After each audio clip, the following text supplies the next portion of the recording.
Hello, and welcome back to Artists Among Us, Chapter 2. Once again, we are your hosts. This is the enigmatic Kathy Strauss. Hello, and this is the illustrious Jeff Bearhan. Welcome to our second installment of the Artists Among Us documentary film project. The Olympia Film Collective's Artists Among Us documentary film project. Let's not mince words, Kathy. All right, yes, the Olympia Film Collective's Artists Among Us documentary film project. Oli Film, as we affectionately call it, is Olympia's only filmmaking organization dedicated to promoting the production of independent film in the South Sound. And our doc group wanted to do a group project, so we decided to focus on the arts in Thurston County, with each filmmaker making a short documentary related to the arts. Like last month, tonight we are premiering 2 more films that are part of the Artists Among Us project. Yes, so let's get started by watching together the debut screening of Margo Westfall and Aaron Sonego's doc, The Art of Don Frias. See you back here in 20 minutes. Roll it, Misa.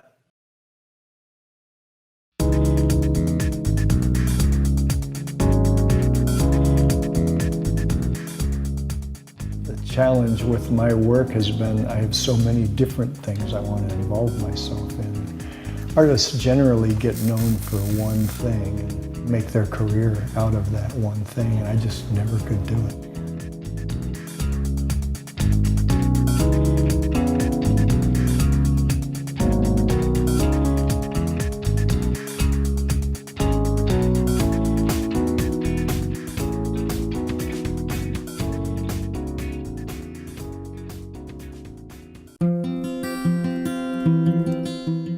I opened a business downtown called Leaper Woodwork, and the idea at first was to build looms, and I built 2 of them before I realized it was pretty hard to make any money making looms. I'd say I spent my first 6 or 7 years just learning how to put wood together and doing commissions for people and copying things from the masters, people that I really appreciated their work. Our first exhibit with Don was in August of 1979 here at Childhood's End Gallery. He had collaborated with another local artist, Tom Lind, who did flat glass, stained glass. And they made some beautiful cabinets together and large screens with just exquisite woodwork. Well, then it was just whatever anybody came in with. And there was a series of pieces until one day Fred Gentry, the lawyer, walked in and ordered a teak table for his dining room. Their house is a museum of my work, but this is when I started to do things that were my own style. A lot of it was developed working for the Gentrys. My wife and I had started a business, and we had had 2 kids, and we were starting to feel a little like we were having a standard American life, and we decided, let's go to New Zealand for a year. And went to New Zealand. And while I was there, I found a little college of fine woodworking in Christchurch that allowed me to use the studio and the machinery and trade for teaching some classes. I started making a chair, because that's what I'd always done, is make furniture. And the guy at the next bench was making wood sculpture. And I was so fascinated with watching his process that one day I took apart what I was making into a chair and turned it into a sculpture. And it had this effect on me that I started making sculpture.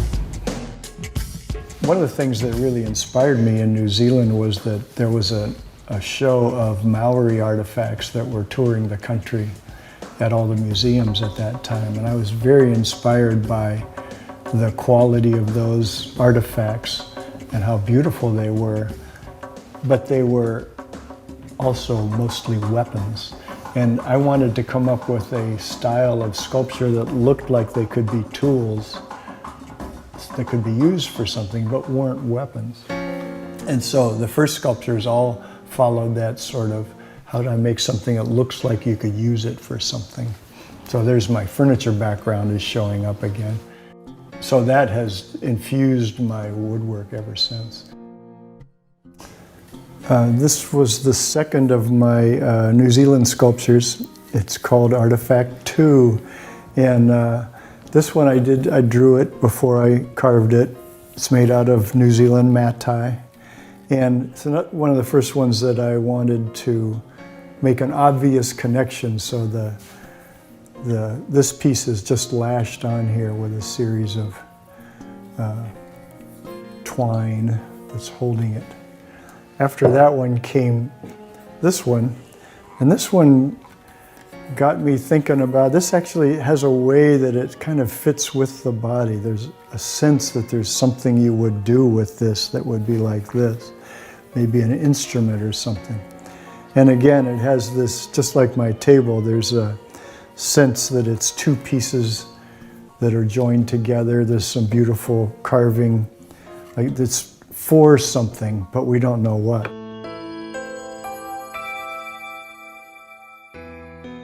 Then when I came back, intriguingly, the next period was much about poetry. I went to a Robert Bly men's conference. I wrote my first poem, and he liked it. Robert Bly liked the poem and asked for a copy of it. And so I started paying a lot of attention to poetry. Also happened to be a time, within a couple of years, I was getting divorced. And so it was a time of a lot of emotional work, which is great for poetry. And so I started publishing books.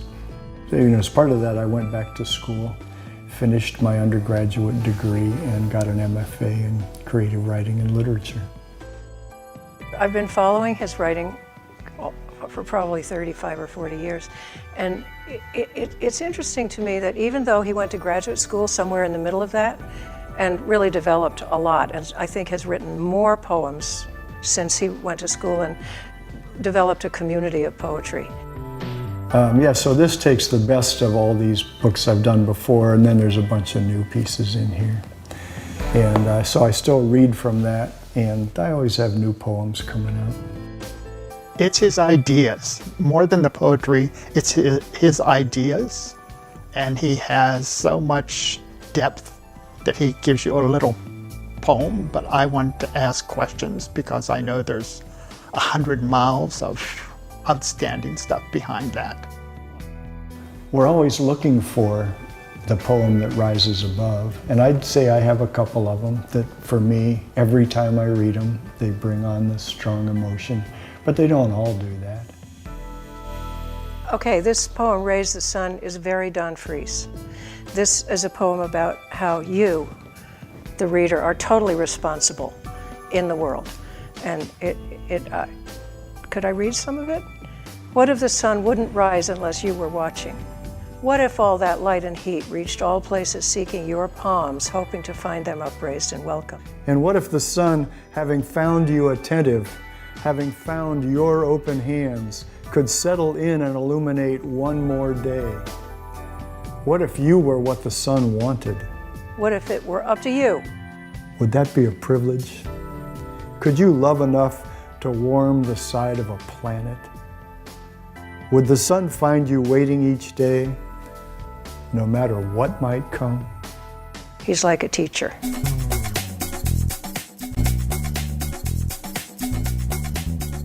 I was showing furniture again in galleries in Seattle and here at Childhood's End.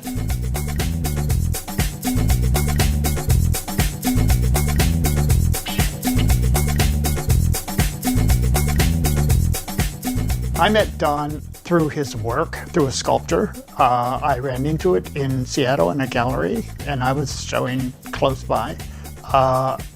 And then when I met him at his house because of his poetry, I recognized the piece. I had just finished an office for a local gentleman who wanted a big desk and a filing cabinet. And I had these boards left over. This top was one board 20 feet long. And I cut it in half and put it side by side with itself.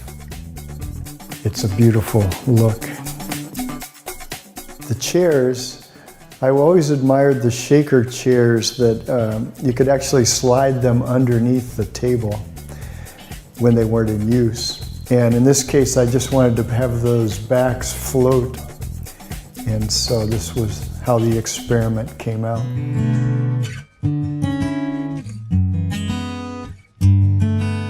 SPSCC, South Puget Sound Community College, used to have a program where you could come in and use the equipment on the weekends. Artists could come in and use it. And I came in there for a couple of years while that program was still in operation. And all they required was to take one beginning welding class, which was rudimentary, but did the job. And a lot of the same processes that you use, where it's important to prepare each part carefully, just like with woodwork.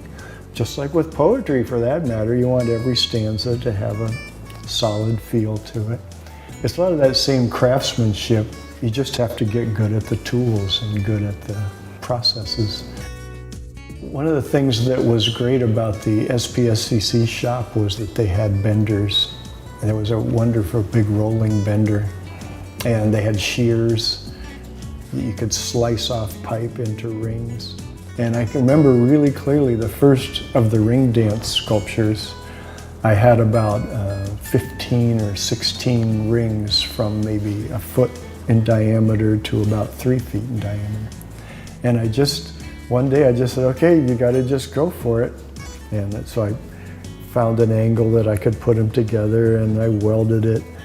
And then I got another ring. I said, okay, now if those two are there, what would look good here? And I would just keep holding things together until I liked what I was seeing, one ring at a time.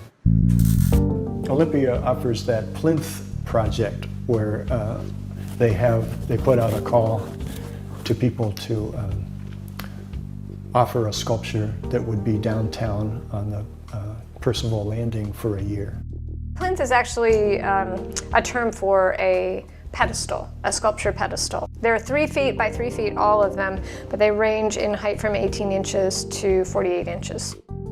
I decided I would make another ring dance sculpture that would fit on the plinth. So this piece was called Ring Dance, and it was a series of galvanized rings that had a great sense of movement and flow to them. It's a tall piece, maybe 6 or 7 feet, and then you put it on a 3-foot pedestal and you've got a 10-foot tall piece. The PBIA, the Parking Business Improvement Area, which is a city business owner committee, made that purchase from the collection of loaned artwork, and then Ring Dance came to land permanently in front of dumpster values on 4th Avenue.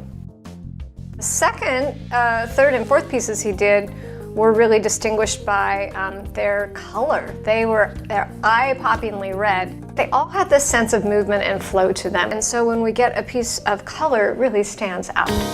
Then I had sculptures on those plinths for about the next 5 years. Most of those pieces are here in my own sculpture garden.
My favorite sculpture is the 11th in the Ring Dance series. I decided that some of the rings at the base would appear to be going underground. And so I think of number 11 as actually extending all the way to the center of the earth. The project that Don did for us in West Olympia is the Tree Guard Bicycle Rack Projects. So Don's project is called Scenes from West Side. and they're really lovely vignettes of some of the architecture and scenes that you would see in West Olympia. There's some really characteristic West Side houses that are very unusual. So one of the tree guards had like an image of that house. The very distinctive houses, I think, on Rogers Street, they came from a kit. That roof line is included in one of the vignettes, and families holding hands and walking together and animals, and it's just a very lovely sort of love letter to West Olympia. I had a wonderful show at Childhood's End once, and so many of the pieces I had around, I wasn't even sure if they were finished yet because I didn't know what they were supposed to look like. And it was great for my process to go, yeah, well, you got to have a show, so finish these up and put some oil on them and show them and see how people like them. And it was amazing. There was a very nice exhibit in 2005 of his sculptural pieces. These pieces were very abstract. As I say, they were just put together based on gluing things together and then smoothing surfaces and looking for the curves, the natural curves of things. I have no idea what shape that would ultimately take, but that's the fun, that's the discovery of it. The pieces were really well received. People spent a lot of time trying to understand them, reading the title, going back, having conversations about the work, which is just the best when you have a gallery exhibition that really engages the public and people are very curious about the work. People would come back multiple times and ask us what we thought things meant. So it was really an engaging experience. The best thing for me in the last 8 years has been the landscape. I bought this old homestead on the shores of Puget Sound here that had an old orchard and it had an old wrecked house on it and it had a lot of junk. But one of the main things is that it has a 50-tree orchard up there. Some of the trees are 100 years old. There are some wonderful specimens. There's a huge giant sequoia tree, 108 feet tall last time I measured it. And there's a redwood up there. And I had never been a gardener before, but something about cleaning this place up, building a house and studio, and the ongoing process of taking care of 2¼ acres, that some of which is forest and some of which is orchard and some is lawn, you know. That has been a project that will probably last the rest of my life. And when I see the different stages, the different shifts I went through, I'm always totally surprised that I've ended up where I have. Don leads an artful and art-filled life. When I talk about the depth and the need to explore that he has, there is no other choice that he has because he is so diverse. He does have so many points of view. I think that's part of the job with an artist is just to keep putting it out there, and there will be those grace notes that just rise above everything else. It won't be the same piece for everybody, but there's always something.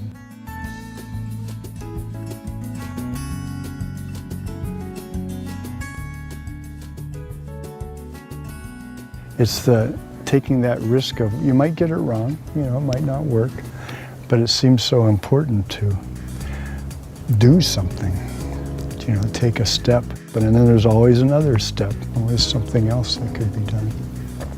So the creativity always has a place to be used.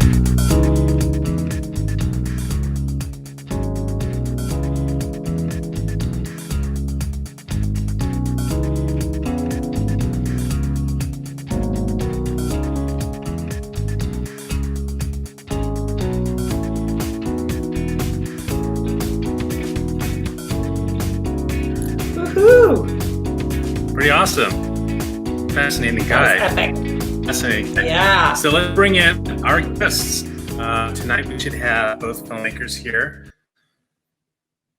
joining us very soon, I hope. We should have Aaron Sonego. There you go. There he is. Aaron. Margo Westfall. And the one and only Don Frias. All right. There they are. Welcome to all of you. It's so great to have you here on Artists Among Us. Don, we are so honored to have you here. What an amazing, prolific artist you are.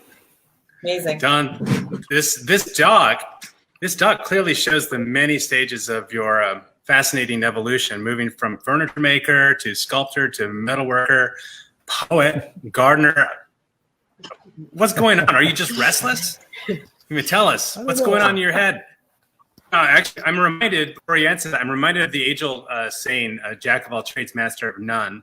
But this doc clearly shows that you have debunked this. I mean, what do you got to say for yourself? Well, I definitely, once I've done something once, I kind of tend towards looking for the next thing to do. And one of the reasons everything I've done has been a one of a kind, because I don't want to make it again, So that's part of the thing. And so very many different types of things interest me. Yeah. I mean, is it, are you just sparked? Just something you see, something you hear? How do you fall into that next connection? Man, that is the age-old question. It's just, you see something and it sparks an idea.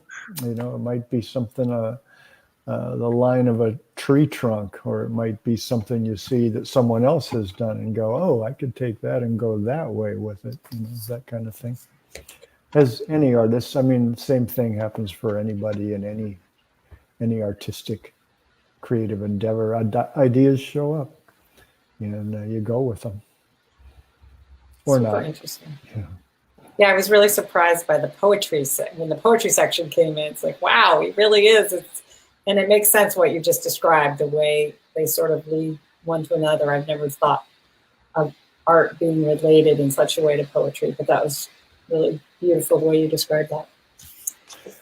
Hey, I just want to jump in and tell you, the listeners, that you are welcome to ask questions in the chat. So if you have any, please send them our way. Don, did I cut you off? Are you going to add something to that? Probably, but I can't remember what it was. Okay, well, I do have a question for... Oh, go ahead, Jeff, you got something? Well, we have our filmmakers here. I wanted to include them, Margo and Aaron. Congratulations on your doc and working together. When you embark on these documentary projects, sometimes you do it without a full understanding of the subject. I'm not sure if you knew Don beforehand, but I mean, sometimes you have to learn as you go. But now that you're here debuting this informative doc, what did you learn? And maybe what did you learn about each other? I'll leave that to Margo. You would, wouldn't you? Well, I think one of the things is that when we began, we knew we had a wonderful story, a backstory with Don. Don and I actually go back to the 70s, and we've run into each other every 10 or so years in different iterations of our lives. I knew when he had Leaper Woodwork, Leaper Woodwork. Sorry, Don, I always do that. Of course, I knew about Town Tubs, and then we met again in graduate school, and I got to know his poetry, and then Don and I got to know each other again as both of us being welders. So I knew that there was a story, and I think with Aaron and I knowing each other from way back in undergraduate school, it was a matter of bringing, what we knew from our experiences in media together, and then updating them with the new technologies and that sort of thing. So I think the biggest challenges for us in this were some of the new technologies that we weren't completely conversant in, and then COVID hitting. What do you think, Aaron? I agree. COVID allowed us the opportunity to more work on this at home, which is what we finished up doing. But I knew of Don from my old days in Olympia, and this project got me to see more of what he had been doing since I left Olympia. And gosh, I moved out of here in '84. So that was 36 years ago. And it was nice to introduce myself again to Don when I came back. Well, it sounds like you guys have been here a while, soaking up Northwest, Olympia. How has being in this place in particular influenced your art? Oh man, yeah. I remember very clearly the night I arrived in Olympia in 1972, when I had driven across the country from Pennsylvania, and it was the middle of the night. It was raining in March, and I didn't know anybody here, and I felt more at home than I had ever felt in my life. I was coming down the empty I-5 from Seattle to Olympia, and something felt right. And so I've been here for 48 years now, and there's so much about this place. All the water, the Puget Sound, even just walking down the beach, the curves that the tide lines make are just fascinating. And the patterns in the water, watching the waves come in. There's so much that's inspiring here. Yeah, I love it. And I've met a lot of wonderful people. And so my kids are here. Well, one of them lives in England now, but they're nearby. I have grandkids here now. So it's just held on to me. Margo? One of the things that I think is particularly special about this documentary is that so many people knew Don from making furniture back in the 70s, and they knew of his wood sculptures later in the 80s and the 90s, and later. A large group of people know of his poetry. And then there's the metal works that he's had on the west side and down on the landing downtown Olympia. But a lot of people didn't get to really know all of those aspects. And so it was really a joy for me and for Aaron to be able to bring all of that together into one show so people could see all of those different aspects of this one particular artist. It is really remarkable. I mean, all the things you do. And I can't help but wonder you're a very deep thinker, Don, and what are you doing now? How are you responding to this very strange and uncomfortable time? Well, intriguingly, a number of pieces from some that I sold, some that my kids had, have come back. And so I'm refinishing some of those things. Fascinating to see them 40 years later, that sort of thing. And working on the land, there's always something to take care of out there. But also reading, I read a lot. I listen to a lot of podcasts. I'm just very interested in anybody who is talking about their own creativity or even the way they're forming their lives, the decisions they're making.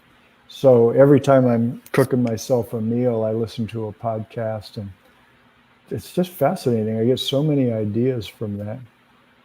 And I read a lot of books, not just nonfiction. I read a lot of science fiction and novels.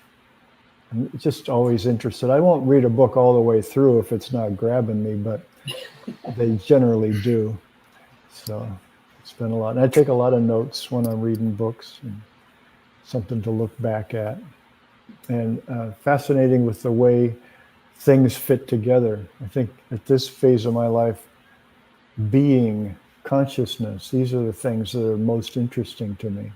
And so I read a lot of things in neuroscience and spirituality, and just always curious about the way people are putting things together, the way I'm putting things together.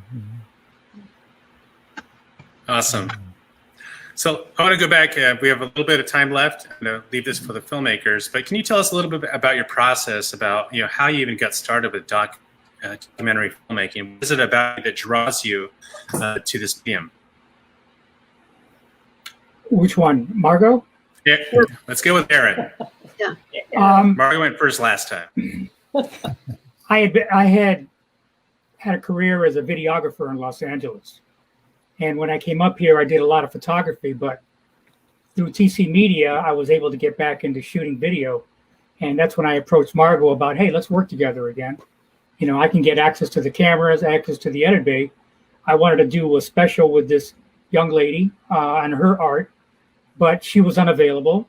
And Margo said, well, why don't we try Don, because he's got a variety of work. I said, great, let's do it. And we invaded his house a couple times, did all the shooting, grabbed all the stills, and from there, spent all the time learning how to edit. And also Margo learned how to edit with me. And we came up with this product. Just the first, I hope, of another one coming up soon.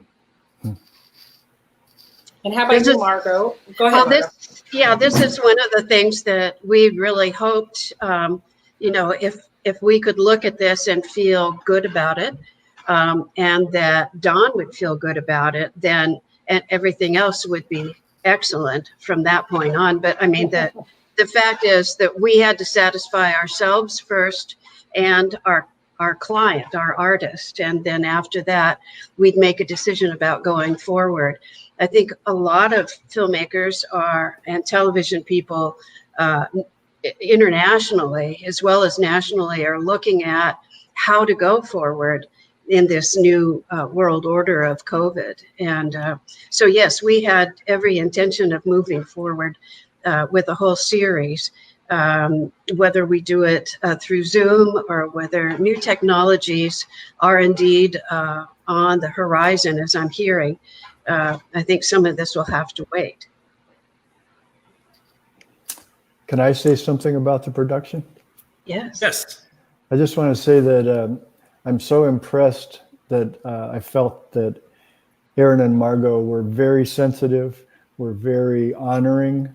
And, you know, you enter into something like this and you get all these footages and pieces of things, and it could come out any way. You know, who knows how it would come out. But I'm just really pleased with the outcome and so grateful. A lot of appreciation for how this went and how it came out. That's nice to hear. Nice. Thank you.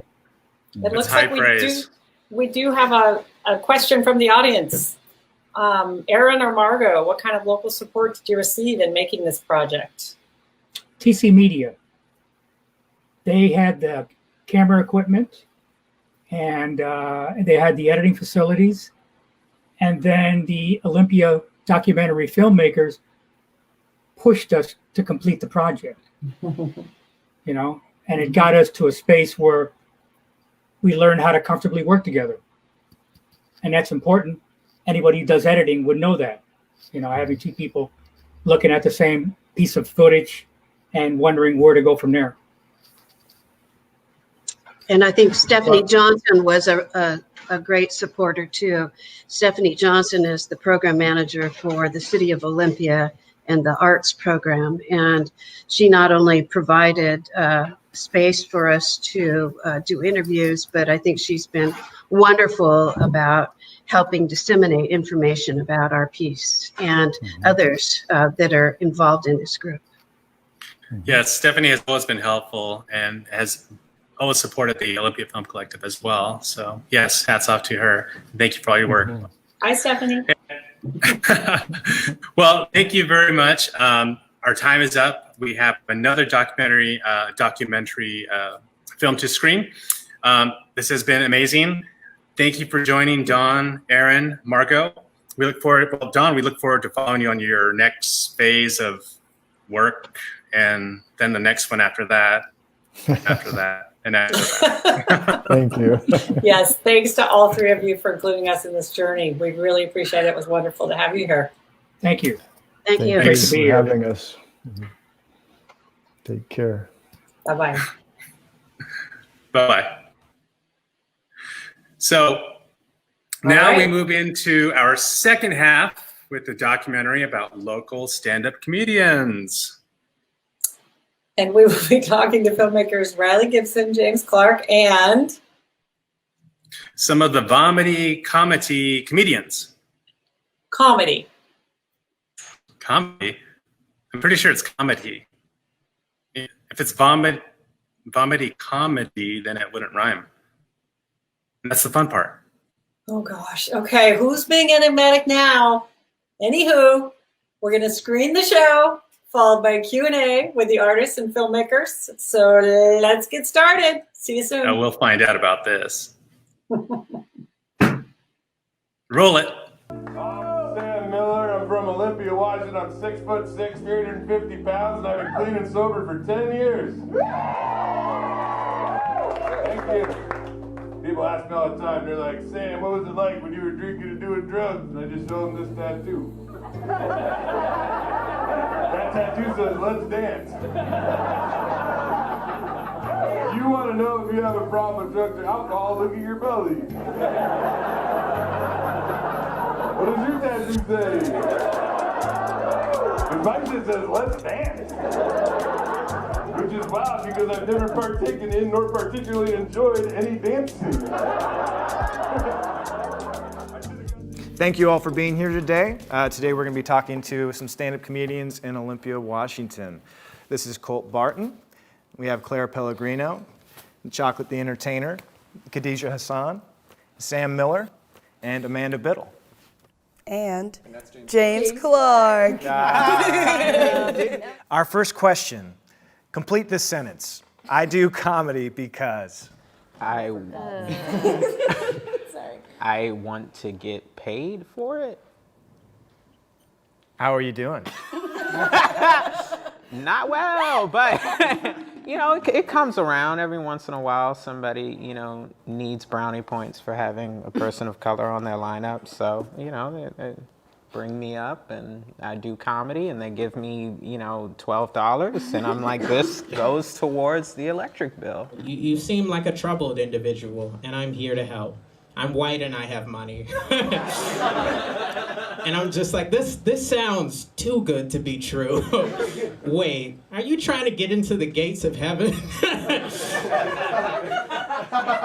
You don't actually care about me at all, do you? This is one of those pro-life positions, aren't there? How about you, Sam? I do comedy because at the hardest points in my life, laughter was like my favorite thing during those parts. And when I do comedy, it makes me feel like I'm surviving. And it's the only thing that I love besides my kids and my wife and my family. Aww. Yeah. Wow, I don't want to go next. Good luck following that. Y'all know what the worst part of jail is? It won't even let you leave. It's like the #1 jail rule. If you could go home, it wouldn't be so bad. Because then it'd be like school or work. It's the thing I find myself doing throughout the day that, like, when I'm wasting time, it usually has to do with comedy. Like you're... I wanted to do stand-up for like probably close to 10 years. And then basically my mental health got like really, really bad and I was like kind of circling the drain. And it was like this bucket list thing that I was like, okay, I'm gonna do these 4 or 5 things and then I'm gonna kill myself. I sucked. I was terrible, but something about it was like, I have to keep going. It was like crashing on your bike every time. Later that day we go out to eat and they're still breastfeeding, but they just do it at home now because she's a little bit older and she's throwing a fit because she's 2.5 and that's what 2.5-year-olds do. And she grabs my friend's hoodie, starts to pull the zipper down and she's like, give me the giant one. I'm sitting across from her and I am me and I was like, I'm sorry, did your child just say, give me gargantua? I am thirsty. She's like, no, when we get home. This is a great lead into the next question. Is stand-up comedy therapy? PSA, no. Yeah, therapy is therapy. Yeah, therapy is therapy. Can I have a stab at this one? So I think comedy can be therapeutic, however it is not therapy, because that would mean that if comedy's therapy, then what's therapy? Totally. I think you would see a lot more well-adjusted comedians if comedy was therapy. Exactly. A lot of the comedians I know that have this whole like comedy is my therapy, they leave like a path of destruction behind them. But it seems like, you know, the semblance of comedians, you know, the folks that get attracted to doing comedy are just like almost sociopathic. You would hope that like this should be doing something, shouldn't it? You just seem worse. Well, audiences aren't actually trained professionals. My shrink does have an open mic, though. So that's where I think it's controversial. That I do think comedy is therapy. Your shrink does host an open mic, but most audiences are not professionals for therapy. Both are true. That's very two facts. I feel like I've left comedy before for therapeutic reasons too. Yeah. Like there's been points where I'm like, I shouldn't do this to help myself, and that's just as important. I've been feeling really anxious today, and like this is I'm trying to get back into comedy and like do comedy sober, so I've been feeling hella fucking weird. And I was trying to ride it out. Like at one point I was just in the corner by myself, like chewing ice. It was going amazing. It's the rest of the night that was weird. So I ended up meeting Claire Pellegrino, who like featured here. She's amazing. I met her parents, and it was going so good, you guys. It was going so good. Called her dad Pops. I hugged her mom. She smelled good.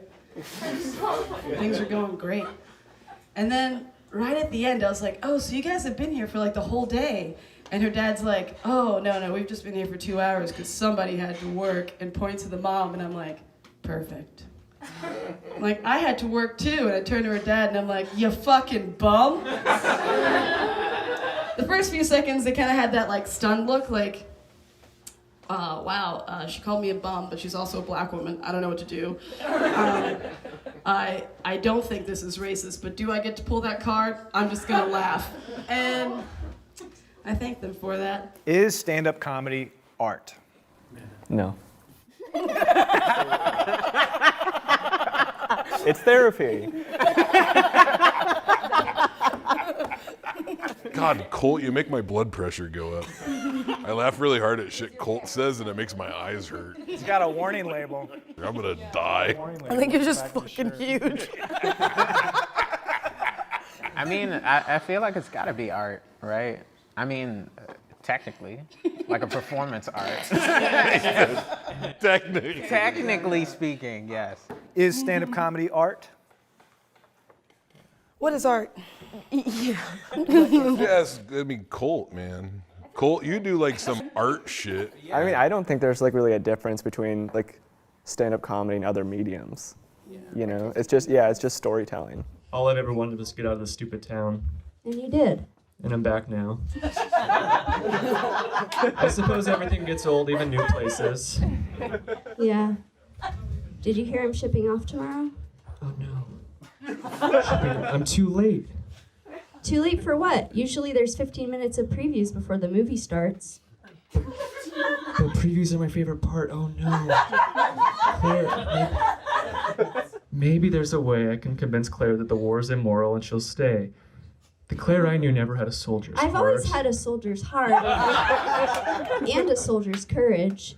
I've always preferred violent trench warfare to fancy trench coats. And I've always preferred boot camp to wearable boots. That's just the kind of girl I am, a tomboy.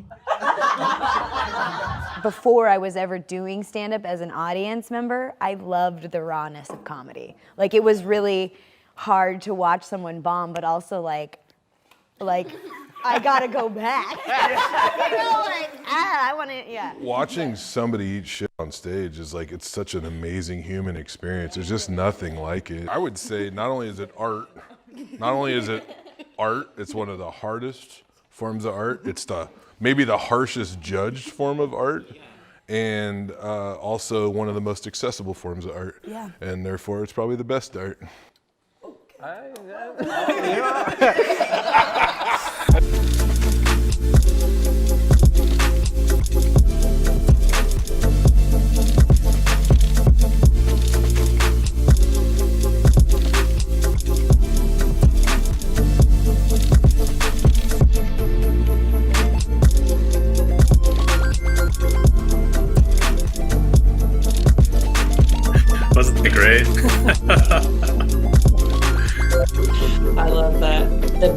Art. Oh, well, we'll have to ask him about that.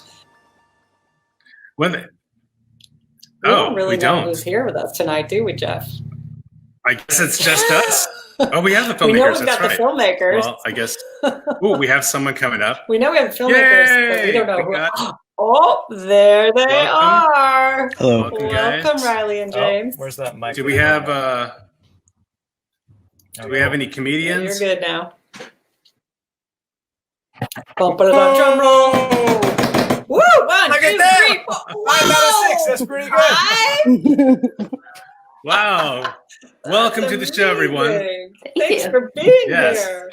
Wow. So, We're so happy to see you. great Go job ahead. on the dog. I was laughing the whole time. I have a question. James, Mr. Yeah. Director. James, there's Monet, Picasso, Renoir, Rodin, Gauguin, Weird Al Yankovic. I mean, your dog challenges what we think of as art. I mean, do you believe comedy belongs in the Louvre? That it is, in fact, the best art? Wow, what a good question, Jeff. It's something that exists in a moment, which means it's so delicate but also so powerful. So you got to be there, I guess is what I'm saying. Those choices were also made by my producer and editor, Riley Gibson. Maybe you could throw a little bit of fuel on the fire, Riley. What do you got to say? Yeah. Great. Do you have any questions for the comedians? This is why these are not the comedians. Maybe we should. I mean, okay, the best art. Sam, you're responsible for that. You're the one that coined that term. I don't even agree with me on that. Look at that. I just say stuff. No, I don't know. I mean what I said, man. Like accessibility is. I think especially in today's world, like accessibility is incredibly important, and stand-up is a realm where like there can be a lot of ideas that aren't mainstream that come to the surface. You know, if you look at like Richard Pryor, you look at like the predecessors that have made this what it is. Like accessibility is everything. You know. Yeah, because He's always so deep. Is he always like that? No, I don't give a shit. Oh, whoops, I'm not supposed to swear. He's all over the place. I have a question for Chocolate, the entertainer. So you said in the film you were happy to squeeze out $12 to go towards your electric bill. You do get paid more than $12, right? I mean, should we be tipping comedians?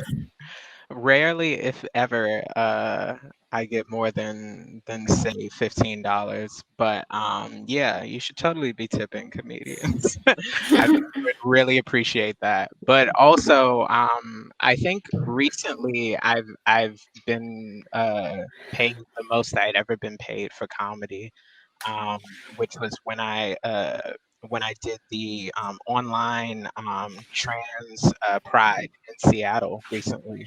And so that was nice. I mean, you know, it's nice that the money does come in when it comes in, but it definitely doesn't often. You know, we're definitely not doing this to to see huge checks come out of it. That's for sure. Yeah. It's definitely more of an emotional thing, if anything. So I commend you all. I think that being a stand-up comic, I think everybody has that desire, dream, wants to try it out, but it's scary. I mean, number one fear, public speaking, right? And being able to get up there and actually bomb. You talked about it a little bit, but can you talk about your worst bombing stories? Can anybody want to share the time they bombed? What did it feel like? Which time? Which time do you want to hear about? I think that bombing it's almost liberating in a way, because there's a sense, at least like the times that I've bombed, I look back on them now and I'm like, oh man, I survived that, you know? And so much of the bombing is like wrapped up in my nervousness, because I do care so much about what is happening. And the best sets, I guess this is like the yin and yang of bombing and having a great set, is that my greatest sets are the sets when I care the least about what the audience has to say or think about what I'm doing. And the times that I'm the most likely to bomb have to do with being so entrenched with how the audience feels about how I'm doing that I get lost in their feelings. So I know that's not a specific time because there have just been so many. There's just an immense amount of bombs in my life. Claire, it sounds like maybe you relate. Yeah, it happens a lot. I have a question. There was a clip of Colt performing, and there was a woman next to him. Was that you, Claire? That was Claire. With the wig? It was me. Okay. Yeah. I just couldn't tell with the wig, but Yeah, yeah. and my long So do you two work together as a duo, or how does that? That was happen? actually It was like a play we did at Vomity. yeah. But we write together sometimes. Yeah, it's true. Okay. Yeah, I usually perform separately. Yeah. Yeah, that was a one-off show. I guess for me as a filmmaker, I found it as like a nice, efficient opportunity to showcase two of our comedians in one clip. But yeah, they're individuals. They're not just performing in pairs. Always in the background. Oh. So, I mean, okay. Is comedy innate or can it be learned? That's open to anybody. That's a really good question. I think there are rules that you can use as tools. Like there's a rule of threes, right? Like if you write a joke and you want to have a sense of buildup, you can build it up in a rule of three. So you have one smaller section of it, then you build up to a second joke, and then you have the third joke that is a little bit more, it's where your banger is. But I don't know if is comedy innate? Is kind of like asking like, is trauma innate? Is suffering innate? Yeah, but it's kind of dependent on how you use a tool. You can use a hammer in many different ways. Yeah. I was gonna almost exactly what Khadijah just said. Like the funniest people I was ever around were people I was locked up with when I was incarcerated back in the day, and it's like the same kind of deal. It's like when I needed to be funny, because we live in these like crappy bodies and in a crappy society, and at any point it can all get taken away. But like I can still run my mouth, like I can still make jokes. Like they can't take that away. Like I can make fun of like there's this guard in the Thurston County Jail who had like the biggest head, and he gave me crappy food, and I made fun of his big head. And it sucked because he could tell me whatever to do all the time, but he couldn't make his head any smaller. And that's the thing, though, is I said this in the documentary, too. It's like when I do comedy and I feel like I'm doing comedy right, to kind of what Khadijah was talking about, too, about when I'm like just in my element and I'm on stage and I'm like really feel like I'm pushing boundaries a little bit. And like that's the most free I ever felt, because when I was locked up, like when I was making jokes, that's the most free I really ever felt. You know what I'm saying? Like, to me, like trauma is where my comedy comes from. And like, I'm not really living a traumatic life anymore. In fact, it's not really that hard at all. But that's where it's from. So. Yeah, and I think I also want to point out that, not to just marry that so much into stand-up per se, because I know that's what, we primarily do, but like I'm noticing a lot of my like comedian friends, their tweet game is like getting crazy now that this COVID stuff has hit, so like memes and stuff that those same comedians are coming up with is insane. So yeah. Definitely, I definitely think it's something that you can learn per se, but it's I think it's in everybody. Comedy is in everybody. It's just people have a tendency to throw it into weird directions that probably should have stayed in whatever closet they got it out of. Yeah, well, there's so many varieties and like ways of performing. Like there's like people like to think of a comedian as like, oh, tell me a joke. But so that's not what I think about as a comedian at all. It's just self-expression, and I think what it really is for me is just having that that fire, that desire, that need. It really does feel like a need to get up on stage and talk and let people know of the crazy shit that's going on in your life, or the observations that you have that are going to catch them off guard and get a reaction. Yeah, during this time, the COVID pandemic thing, I've actually seen Sam online telling jokes to his family as the audience, but then invited everybody to come watch. So he's had like hundreds of people in there, right? In the audience watching via social media. Yeah, it was going really well for a minute, but the thing is that I don't get the juice from that. I need an audience in front of me more than like my mom and stuff. The online stuff, honestly, like I had to let that, like right now, like I'm dormant, and that's okay because there's other parts of me that aren't comedians, and the parts that make me a good comedian make me good at other stuff too. So like I'm working, like right now I'm back working full time at a shelter in Tacoma, and I'm kicking ass. Like I'm having a really good time, and that's like my job right now. And when comedy comes back, I'll probably do comedy again, but I'm not going to start doing comedy again until it's all the way back. And the thing about doing the online stuff, like it was cool and it did feel good, and we raised a lot of money for some like amazing causes and whatnot. But as far as like the enjoyment I got out of it, it definitely like was a slow decline towards like, and then it became a thing where like it just made me want to do comedy in front of like a live audience again, and I had to stop. I wonder if the rest of you, the rest of you agree with that, because I do feel like these are really rough times and we need to laugh. You know, I mean, I think comic relief is super important, maybe now more than ever. I mean, what are the rest of you doing? Are you doing any online shows? That was actually a question from the audience as well. Can we see any of you online? Actually, Vomity is shifting right now, and we are making plans to have an online show on September 19th, which is a Saturday, and it will be a fundraiser show for community members that need support.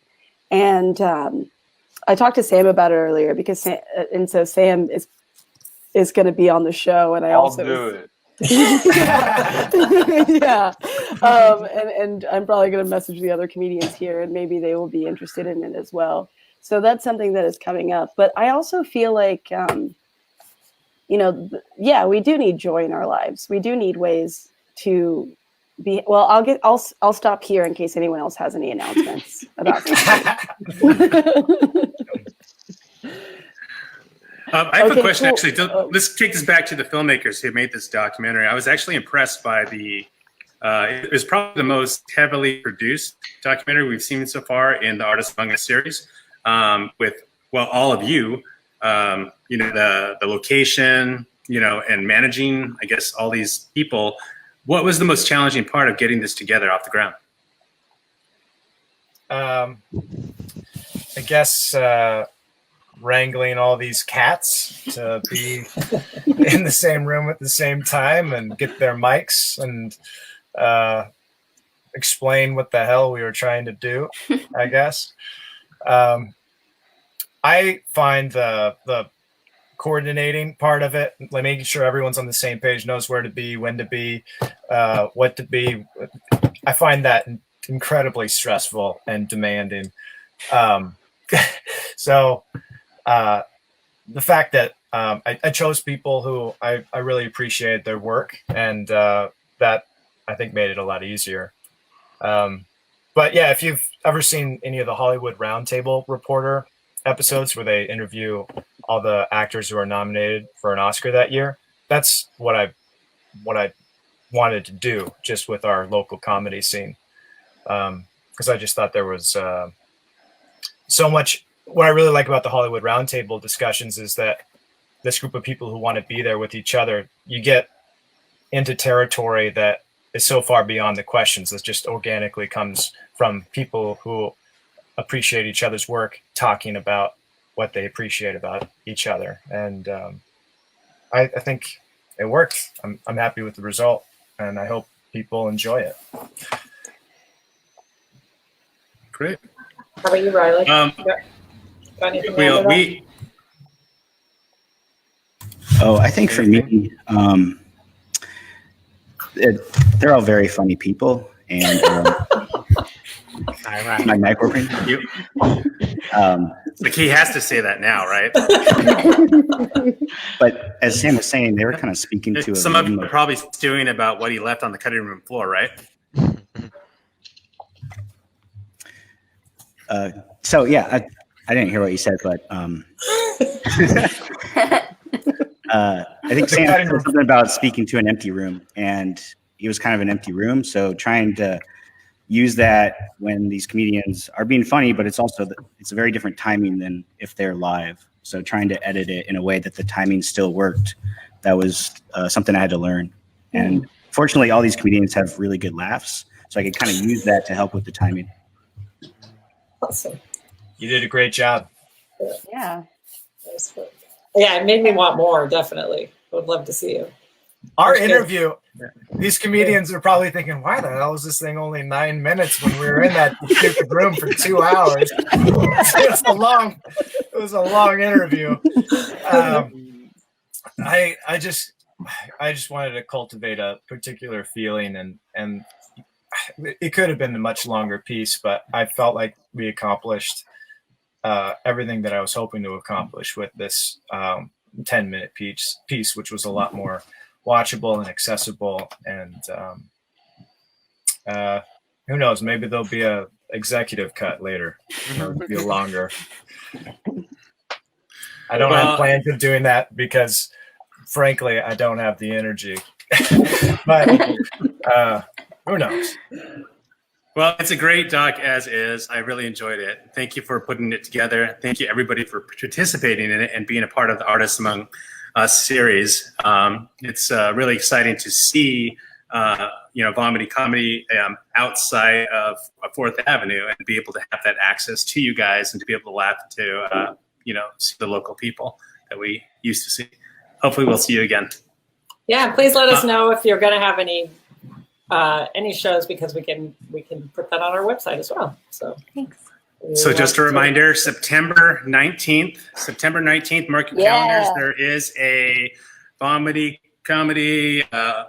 online special. So I hope to see you there. I'll be there. So we got to go. I could go on all night with these people, but they're only paying me $12 to host this thing. So what? They're paying you? Pay equity, it's a real thing. So we're lucky to have been graced by talent and creativity by all of our tonight guests. Of course, we also want to thank the producer of our show, Misa Martinez of Media Room, who got us online and streaming. Thank you.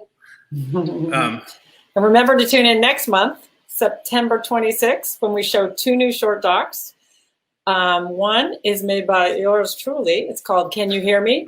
And the other is called Tell Me Stories by Patrick Fifelski. So we hope to see you there.